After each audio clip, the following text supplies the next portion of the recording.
Ladies and gentlemen, boys and girls listening from all around the world, I present to you number 42, Barry Church. Yeah, baby. That gets the blood boiling. How you doing, Barry? I'm doing amazing on this beautiful Thursday night, man. How about yourself? Well, we are doing very, very well. Now, are you watching Thursday Night Football? Of course, man. I'm in the fantasy playoffs. I know. So, my opponent over there, he got Tyreek Hill. And he started off kind of fast right now, so I'm slightly worried, but I think I'm going to come through in the end, man. So I'm keeping an eye on this Thursday game for sure. Okay, so I have a potentially awkward question for you. Maybe not awkward, I don't know. But we had this scary moment in the back of the end zone with Donald Parham where he gets basically knocked out. They had to cart him off the field. Have you been involved in a play where you either have been knocked out on the football field or maybe hit somebody so hard that they ended up being knocked unconscious? Well, it did happen to me one time. I was unfortunate one time to get kind of knocked out. And I really wasn't, knocked unconscious, but it happened at the goal line. I was in college, and I went in to, prevent the guy from diving in the end zone. And I guess his helmet, went into the side of my temple, on the side of my helmet. So it kind of, hit me, and I kind of hit the ground. But as I tried to move, I felt locked in. You ever heard, one of those concussions where people's kind of arms are kind of sticking up in the air, just kind of stagnant. So that was me for a hot second. Then I broke out of it after maybe 5 or 6 seconds. But yeah, that was extremely scary, man. You always got to watch out for those. Jeez, man. So that was obviously a concussion, right? What are the yeah. What's the aftermath of that day, the next few days? Are you just not feeling like yourself?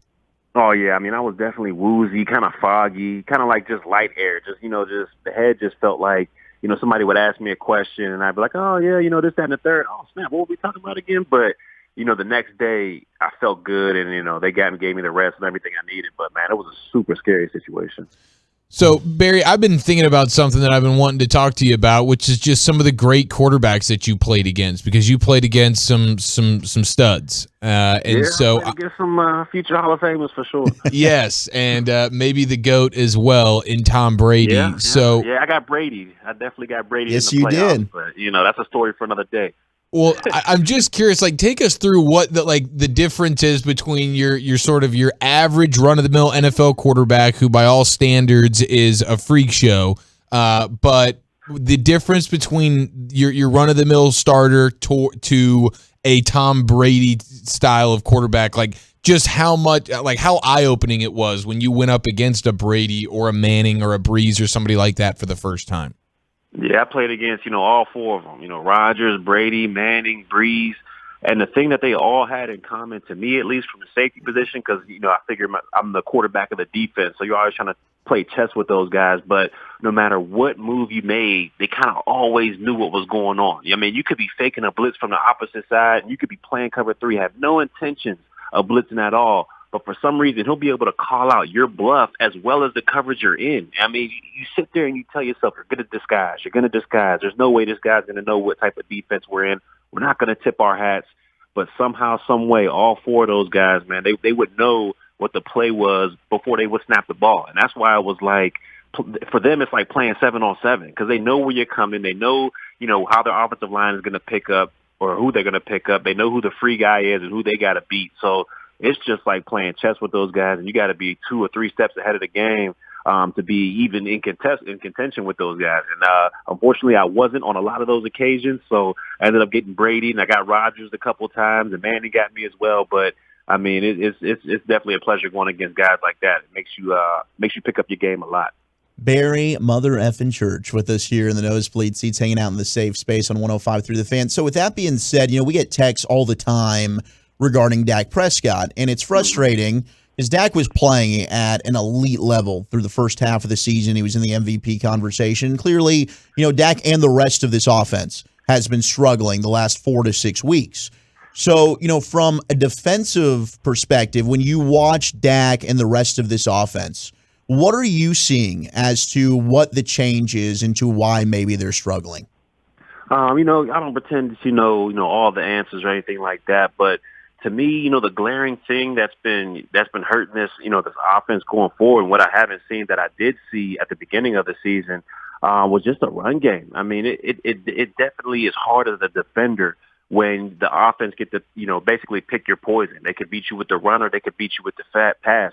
It's hard to diagnose that, and it's hard to break that down when you're on the defensive side. But when you make a team one-dimensional, like these teams have made the Cowboys these past couple weeks, whether it's, Zeke's injury or Tony Pollard being injured, whatever the case may be, our run game just hasn't been there. And so defensively, when you make that team one-dimensional, it's a lot easier to break down that team and make plays against that team because all right, there's no threat of run. So play action, that's not going to be there. Linebackers are going to get in their depth. Corners are going to get in their depth. Nobody's going to really feel that play action. And you saw it towards the end of that Washington game. When they ran that play action boot and Dak ended up throwing that interception late for a touchdown, the linebackers, even with that play action, there was no jump up to the line of scrimmage. There was no, all right, hold on, this might be a run. They immediately flipped their hips and knew it was a pass. And he was able to get under that with his depth. So to me, the biggest thing with this offense is we got to find somehow, some way, whether it's, Kellen Moore getting more creative with the run game or getting your receivers involved in the run game like we saw last week with CeeDee Lamb. Whatever the case may be, you gotta make these defenses at least feel the threat of a run, or they're just going to continue to make this team one-dimensional and continue to shut them down. So not even a question here, but just a general thought. That's now everyone that we've asked about this it's the run game. Right? Yeah. It comes down to the run game, and it just, to me, and Barry, I mean, your thoughts on having played this game for as long as you have, as much as sexy as the pass game is, and we play it's the fantasy football era, and it's all about spread offense. At the end of the day, it seems like good offensive football and winning football, it still all comes down to being able to run the football effectively. Yeah, I would agree with you on that. Unless you got a guy like, Tom Brady or Peyton Manning, because we see out there in Tampa Bay, they throw the ball 66% of the time. So, I mean, they throw the ball a lot out there in Tampa Bay, but what they also do is they take what you give them. If there's a 3-yard dump-off pass to Fournette, Tom Brady's going to take that. He's not always going to go for the shot. So you see that working in Tampa Bay, but I think that's just because they have one of arguably the GOAT at quarterback. And I think the rest of these teams around the league, especially our Dallas Cowboys, we need a little help in that regard. So we definitely got to figure out a way, somehow, some way, to generate some type of threat in the running game. And with these two guys, I'm talking about Ezekiel Elliott and Tony Pollard being injured or being hampered, it's going to make things extremely difficult. It's Barry Mother effing Church with us here in the Nosebleed Seats. Walchuk mentioned fantasy football. We know you are a fantasy footballer. Yes, sir. You're in the playoffs right now? You feeling good? Yeah, one league I'm feeling amazing. I'm sitting here. I got a first-round bye, so I'm doing pretty good. But in the other league, man, it's rough. It's rough going right now. Like I'm supposed to lose by about 15 points, and like I said, Tyreek Hill is heating up fast. So I'm nervous about one league, but the other one, I think I got it wrapped up. Well, we are certainly pulling for you. Now, I've been asking our guests this question all week long, so I feel obligated to ask you. You are certainly an expert on this side of the ball. We all think Micah Parsons should not only be the D-Roy, but also the DPOY. And so, but now I'm curious, guy who says D-Roy or DPOY, would you go douche or no douche on that? You're saying if I think he's going to get both of them? No. The guy who says DPOY instead of Defensive Player of the Year is that guy. Yeah, that's don't be that guy. Okay. Just, hit him with the, he's going to be the Defensive Player of the Year. D-Roy, DPOY, he kind of went over my head a little bit on that one. Just not everything needs an acronym. Just hit him with the Defensive Player of the Year, and I'm good on that one. For sure. No, me too. And that's what I've been telling Walchuk all week. Yeah. Hopefully he'll start to listen. Yeah, no, 100%. I had never heard the phrase until Eric actually said it on Monday. But watching Parsons, and really, I mean, now finally getting this defensive line together with DeMarcus Lawrence back healthy and Randy Gregory and Micah Parsons and Neville Gallimore and the way they were able to play against Washington, were you thinking like, maybe I should suit up and go back out there for one more run at this thing, huh? I mean, it's fun to watch right now, the possibilities of what Dan Quinn and this defense can look like down the stretch.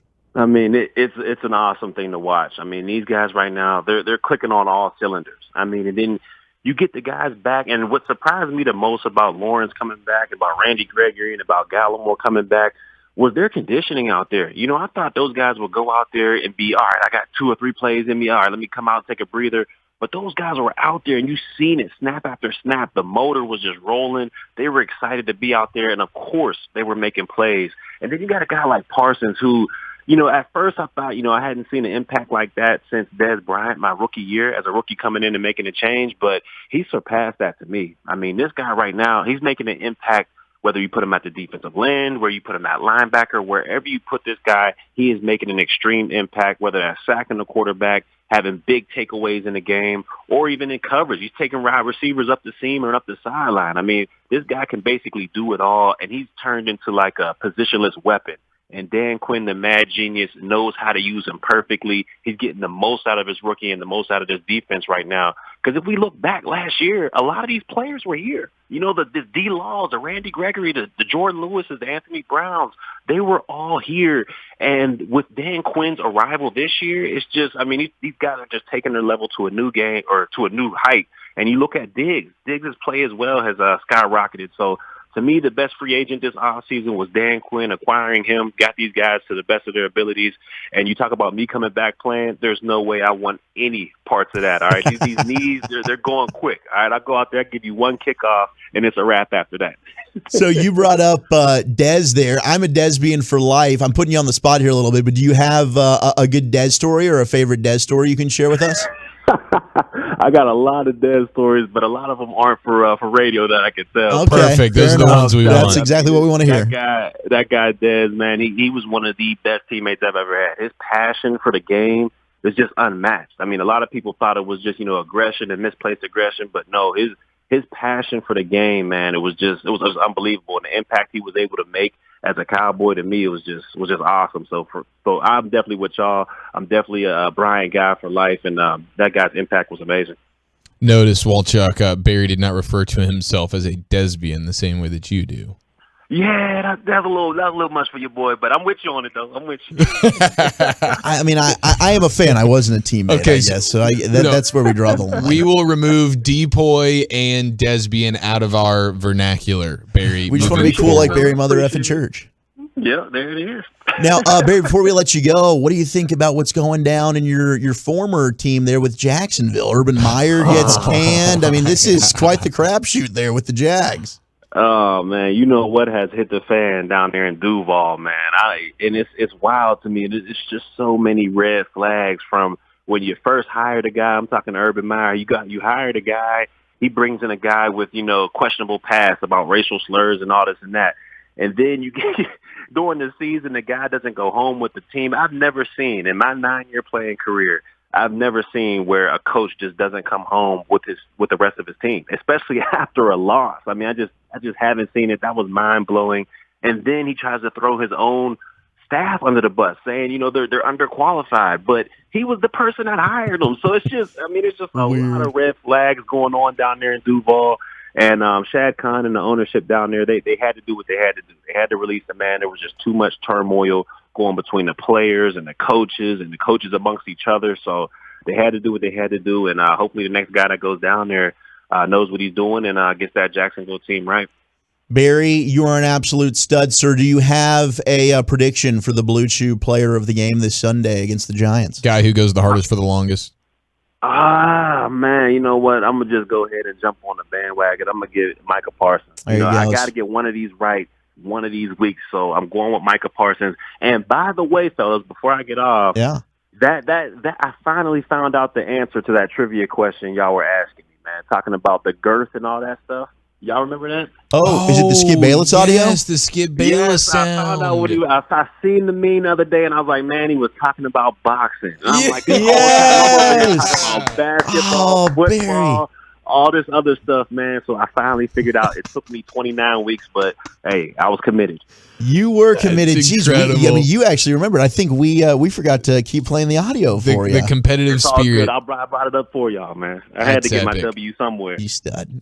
We love you, Barry. You are an absolute man, sir. Enjoy the football this weekend. Good luck in the fantasy playoffs, and we'll catch up with you again next week. I appreciate it.